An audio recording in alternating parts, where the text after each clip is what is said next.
बच्चों, बेटा आप सब कैसे हैं? उम्मीद करती हूँ आप सब ठीक होंगे। तो क्लास सेकेंड, आज हम लोगों का हिंदी है, लेकिन आज हम लोग आपकी बुक से, आपकी किताब से हम लोग नहीं पढ़ेंगे। आज हम आपको क्या पढ़ाएंगे? पुनरावृत्ति, मतलब रिवीजन वर्क। जो पेपर आपको गया था उसी को हम यहाँ पे सॉल्व करेंगे, उसी को हम यहाँ पर करके दिखाएंगे आपको। और जिन बच्चों ने किया है उसे हमारे वीडियो से मिलाएंगे, देखेंगे कि वो सही है या नहीं है। अगर सही नहीं है तो वो हमारे वीडियो की हेल्प से उसे सही कर लेंगे। और जिन बच्चों ने नहीं किया था वो आज वीडियो देख के जल्दी से जल्दी अपना पूरा होमवर्क जो भी गया था उसे कंप्लीट करेंगे। ओके बेटा। और दूसरी चीज, कुछ बच्चे जैसे इस तरह के क्वेश्चन आते हैं, सही शब्द चुनकर वाक्य पूरा करें।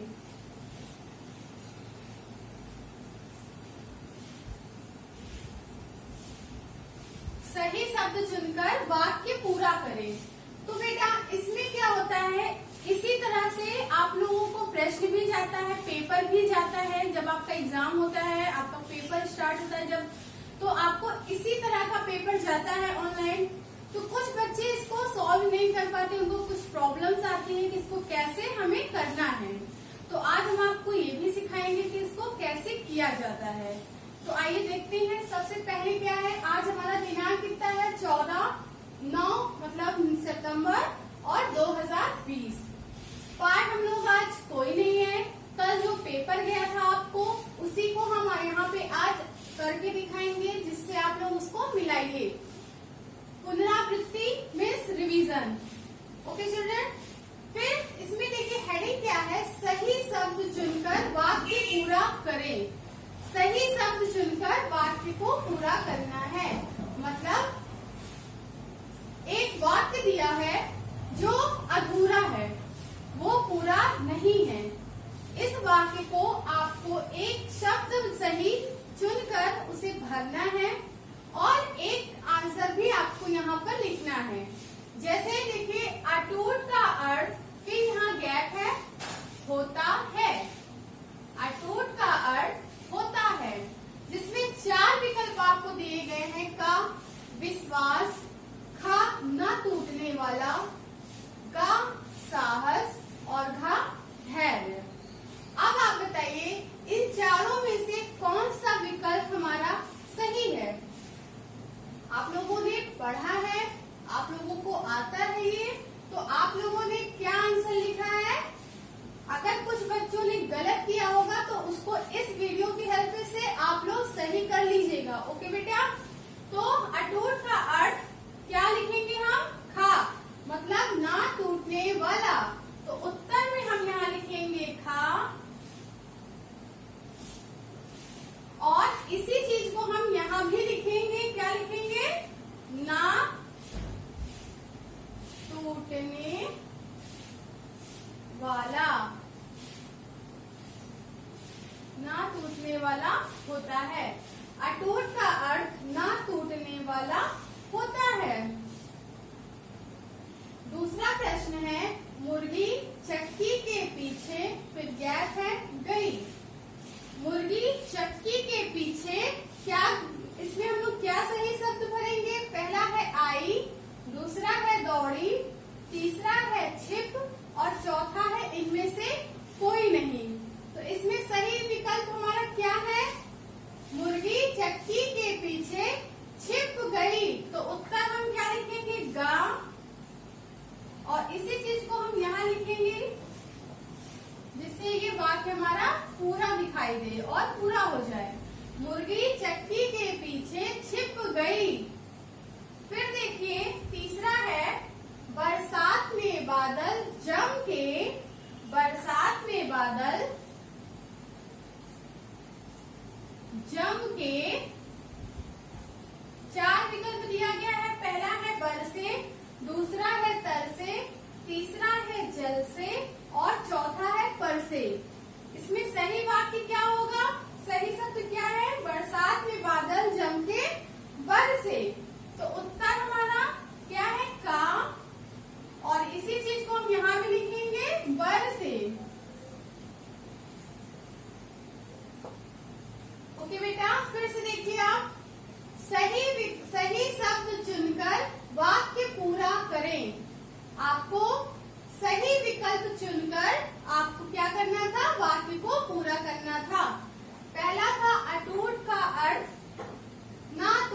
वाला होता है। अटूट का अर्थ ना टूटने वाला होता है। पहला विश्वास था, इसमें पहला विकल्प विश्वास, दूसरा न टूटने वाला, तीसरा साहस और चौथा धैर्य। जिसमें सही विकल्प हमारा क्या था, न टूटने वाला, जिसको मैंने यहाँ लिखा और खा नंबर था तो हमने उत्तर में खा भी लिखा। इसी तरह आप लोग भी करेंगे। दूसरा प्रश्न है, मुर्गी चक्की के पीछे, फिर गैप था गई। चार विकल्प में पहला था आई, दौड़ी, छिप, इनमें से कोई नहीं। तो इसका आंसर हमने क्या लिखा, गा, मतलब छिप गई। बरसात में बादल जम के, फिर गैप था बरसे, तरसे, जल से, परसे। बरसात में बादल जम के बरसता है, तो यहाँ हम क्या लिखेंगे, बरसे। और उत्तर हमारा क्या था, का, तो उत्तर में हमने यहाँ क्या लिखा, का। ओके बेटा। बेटा चौथा देखिए आप, चौथा प्रश्न क्या है, सहायता करने के लिए, सहायता करने के लिए जब हम कोई हमारी सहायता करता है तो हम लोग क्या बोलते हैं उसको, धन्यवाद। जिसमें देखिए आपको पहला विकल्प क्या है, कृपया, दूसरा है क्षमा, तीसरा है धन्यवाद और चौथा है नमस्कार। जिसमें सहायता करने के लिए हम क्या बोलते हैं, धन्यवाद। तो आंसर हमारा क्या होगा, उत्तर क्या होगा, गा। यहाँ हम क्या लिखेंगे, गा। और इसी चीज को हम यहाँ भी लिखेंगे क्या, धन्यवाद।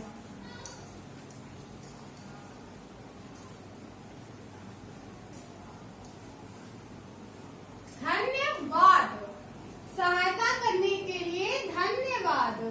फिर देखिए पांचवा है, थोड़ी देर बाद एक आया।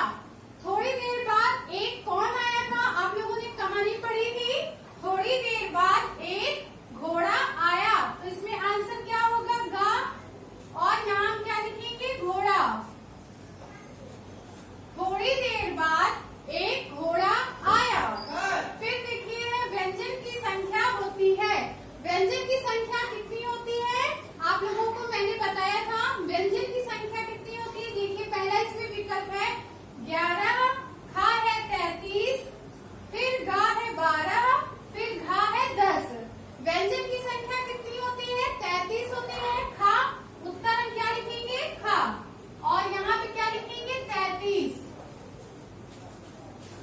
व्यंजन की संख्या 33 होती है। फिर से देखिए सहायता करने के लिए धन्यवाद, फिर थोड़ी देर बाद एक घोड़ा आया, फिर व्यंजन की संख्या 33 होती है। पहला चौथा है जिसमें सहायता करने के लिए धन्यवाद, सहायता करने के लिए, फिर यहाँ हमारा क्या था, गैप था। और चार विकल्प क्या क्या थे, कृपया, क्षमा, धन्यवाद और नमस्कार। सही विकल्प क्या होगा, धन्यवाद। और उत्तर हम क्या लिखेंगे, गा। और सही उत्तर क्या था, धन्यवाद, जो उसको हमने यहाँ भी लिखा। थोड़ी देर बाद एक, फिर यहाँ पर गैप था, आया। कौन आया था, घोड़ा। चार विकल्प क्या है, भालू, शेर, घोड़ा और बंदर। तो इसमें सही विकल्प हमारा क्या होगा, घोड़ा। फिर छठा प्रश्न है, व्यंजन की संख्या होती है 11, 33, 12, 10। उत्तर क्या होगा, 33। और यहाँ क्या लिखेंगे, खा। देखिए सातवां प्रश्न है, ए व ए की मात्रा रेखा के लगती है। ए व ए की मात्रा रेखा के, फिर गैप है, लगती है। बेटा मैंने आपको कई बार बताया है कि ए और ए की मात्रा कहाँ लगती है। जिसमें पहला ऑप्शन है आपका, पहला विकल्प है नीचे, दूसरा विकल्प है ऊपर, तीसरा विकल्प है दाएं और चौथा विकल्प है बाएं। इसमें सही विकल्प हमारा क्या है, ए व ए की मात्रा हमेशा रेखा के ऊपर लगती है। तो उत्तर हम क्या लिखेंगे, खा। और इसको हम यहाँ भी लिखेंगे ऊपर। ए और ए की मात्रा रेखा के ऊपर लगती है। फिर आठवां प्रश्न है, मुझे, फिर गैप है, करें, गलती हो गई। मुझे, करें, गलती हो गई। गलती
प्रश्न समझ में आया होगा कि इसको कैसे हमें करना है। जब हम लोग का पेपर होगा, आपका एग्जाम होगा, तो आपको इसे कैसे करना है आप लोगों को